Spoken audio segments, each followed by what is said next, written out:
Greetings to you in the name of our Lord and Master Jesus Christ. It is a privilege for me, it is an honor that I can talk to you at this moment.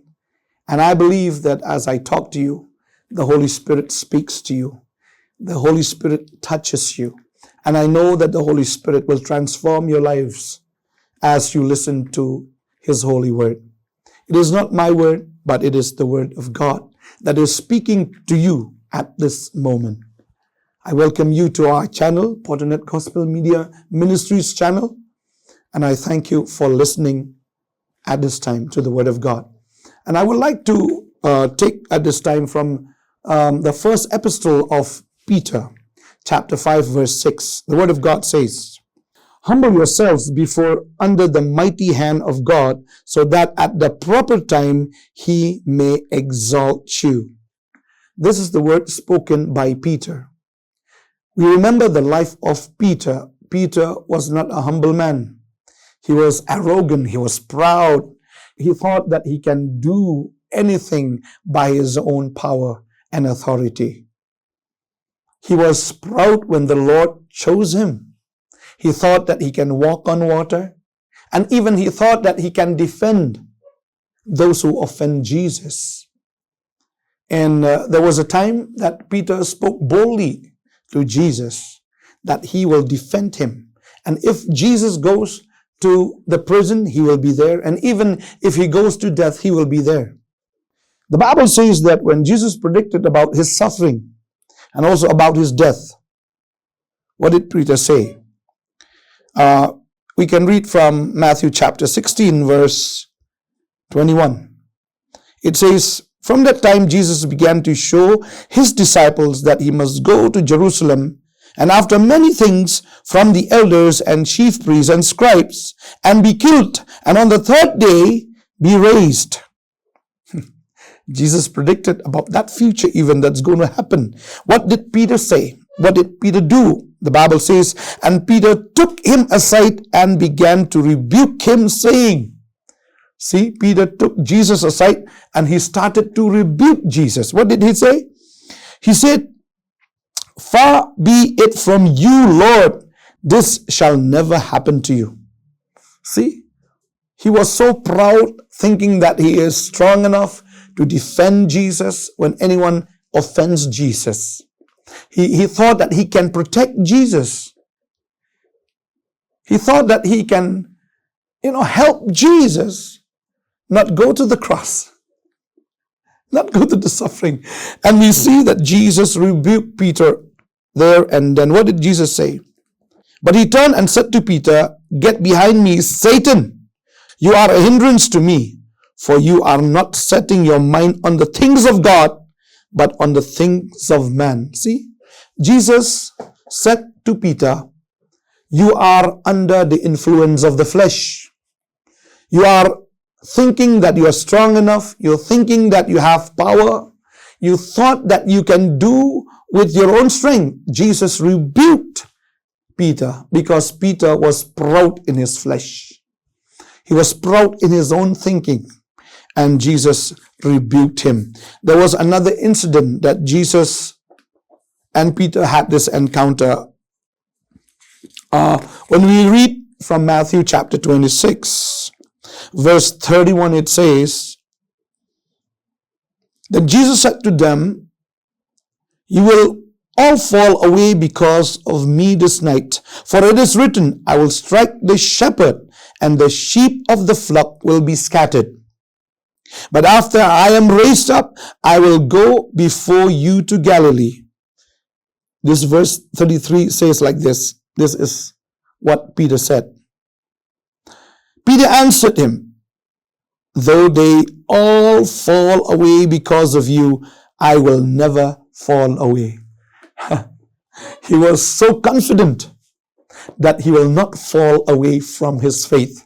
He will not fall away from his love for Jesus. Then what did Jesus say?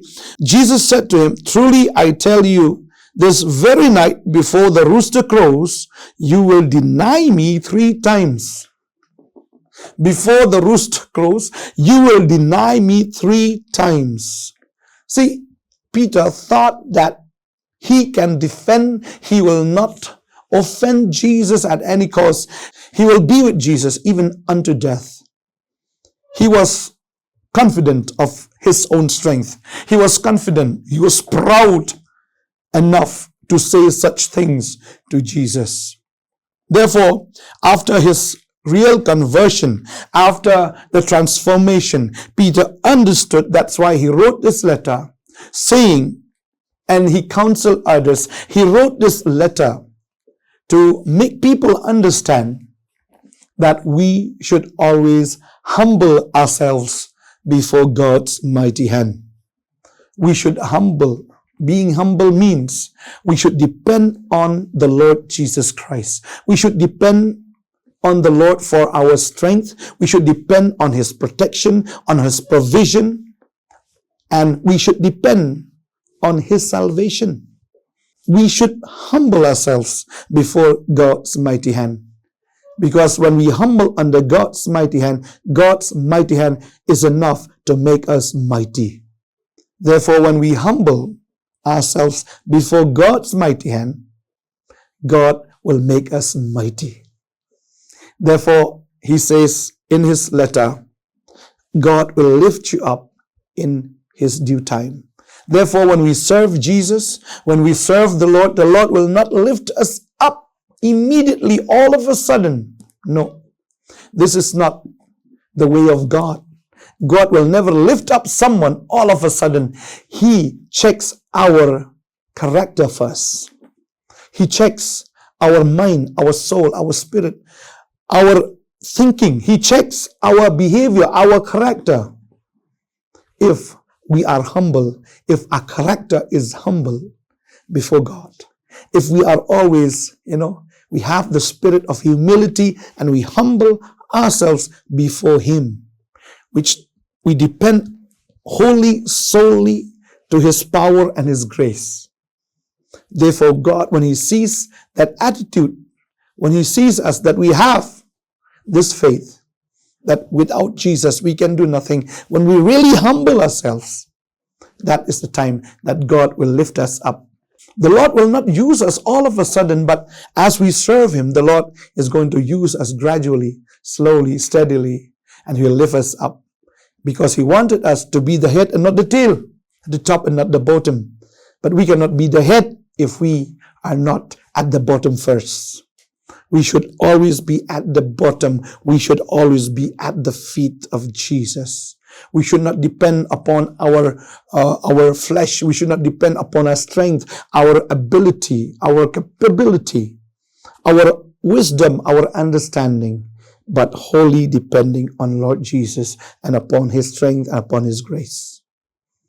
Therefore, when we read the Word of God, even Jesus was not lifted up all of a sudden. Jesus humbled Himself before the Father, and He became obedient even unto death, even death on the cross.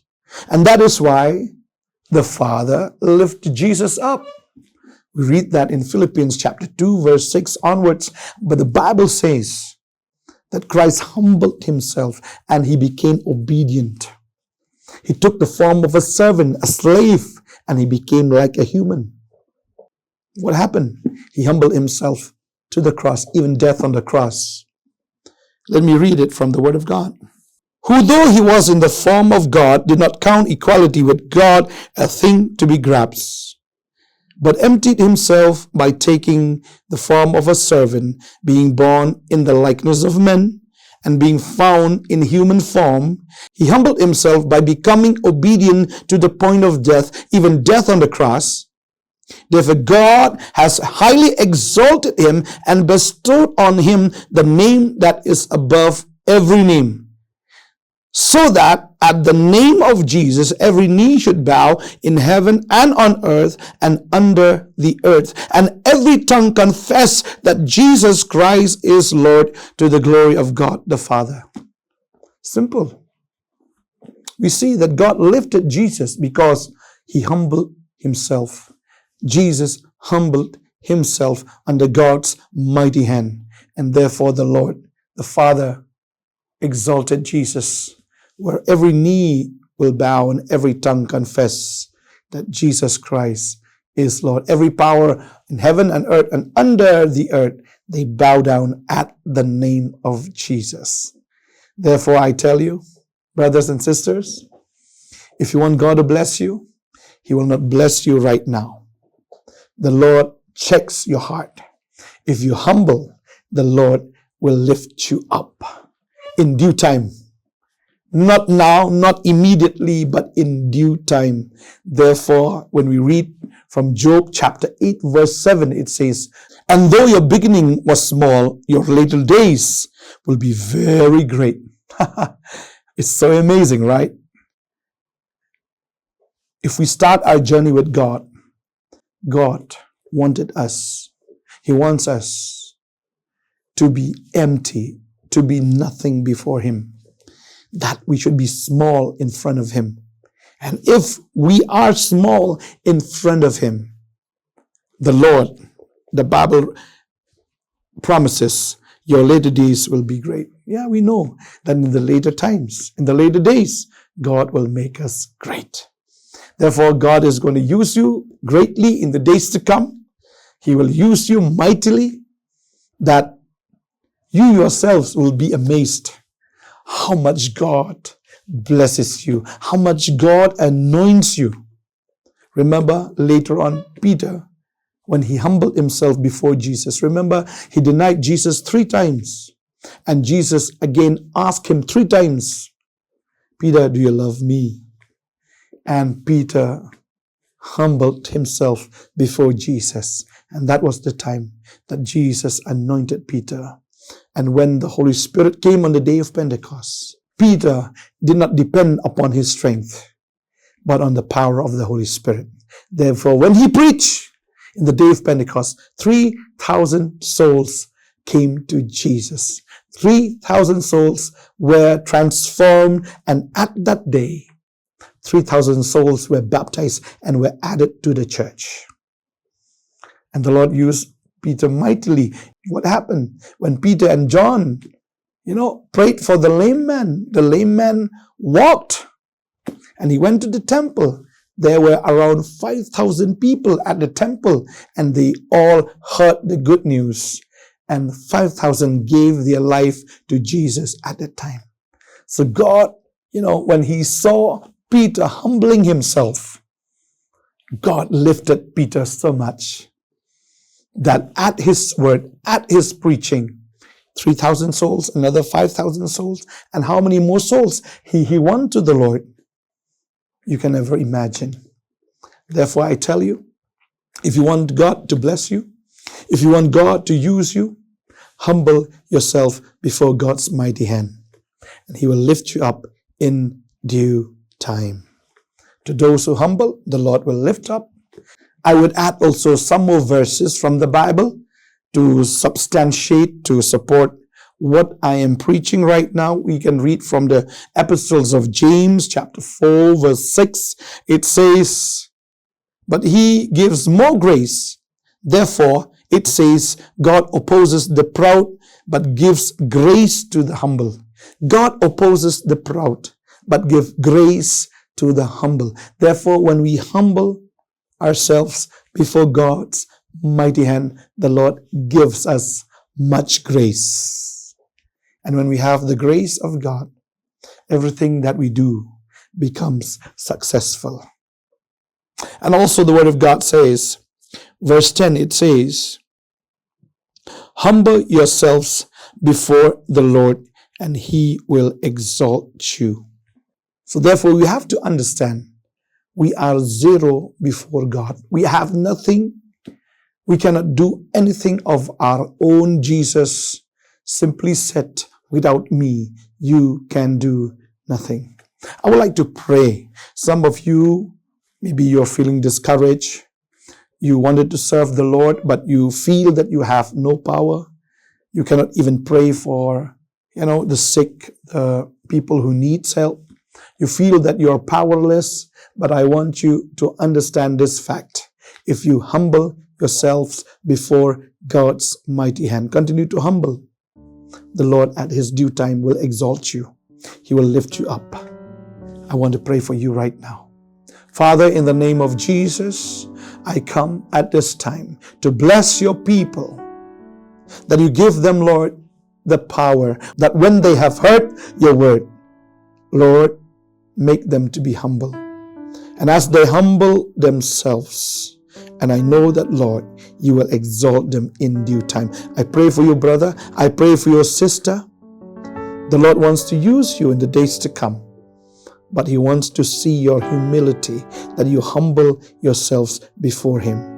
And I know that the Lord has prepared things that no eyes have seen, no ears have heard, nor has come from the heart of man, are the things that God has prepared for those who love Him. If you love the Lord have already prepared great blessings for you, and also for your children, and also for your children's children.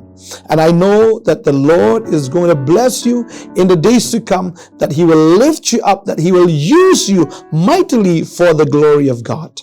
Hallelujah. In the Spirit, He will bless you, spiritual blessings. He will anoint you more and more in the days to come. And even in the material blessings, the Lord is going to bless you more and more. He will increase you from day to day. I bless you all in the name of Jesus. Amen and amen. May the Lord bless you. May the Lord grant you grace, and continue to humble yourself before God's mighty hand. He will lift you up in due time. Be blessed in Jesus' name. Amen.